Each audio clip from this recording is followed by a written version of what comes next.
सोमवार ते रविवारची मी वाट बघतो. कशासाठी? तर रविवारच्या सुट्टीसाठी.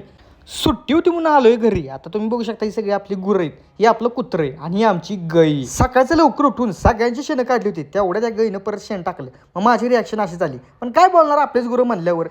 सगळी माझ्याकडे एकटक बघत होती. नंतर मला कळलं आयला ह्यांना तर भूक लागली म्हणून सगळ्यांना मस्तपैकी घास टाकला.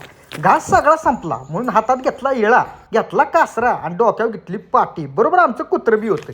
गेलो मस्तपैकी शेणाची पाटी घेऊन टाकली शेणाची पाटी उखांड्यात आणि गेलो आमच्या रानात. मस्तपैकी घास दिसत होता, अख्खाच्या अख्खा घास कापला आणि गचच्या गच वजन डोक्यावर घेतलं आणि ठेवलं घरी. नंतर माझा खास मित्र आला आणि तो म्हणला चला पवायला, म्हणून अजून एका खास मित्राला घेतलं आणि आम्ही गेलो मस्तपैकी पवायला. तुम्ही बघू शकता एकदम क्वालिटीमध्ये आमच्या इथला कॅनल आहे. माझी व्हिडिओ काढा कोण भेटणार नाही म्हणून पहिला सुळका मीच टाकला.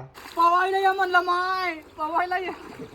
माझ्या पाठोपाठ या दोघांनी पण मस्तपैकी सुळका टाकला. लयच गरम होत होतं म्हणून लस्सी पिली. लस्सीनं भागलं नाही म्हणून उसाचा रस पण प्याला. आमचं पाहुणं मागं लागलं होतं म्हणून दुपारी परत आलो पावायला. 5 वाजता आलो क्रिकेट खेळायला. माझा मित्र पहिला उतरला, ते आऊट झाला. मी उतरलो, आऊट झालो. तिसऱ्या मित्राने लावला षटकार. मग काय आमच्या त्या बारक्या पोरांनी नुसता धुरळाच उठवला. सगळ्यांचा जोरदार राडा चालला होता. पण प्रत्येक टीम मध्ये एक जण असा असतो की बिंबीच्या डेटापासून ते डोक्याच्या केसापर्यंत नुसतं चिडायचं, म्हणजे आमचा हा खास मित्र.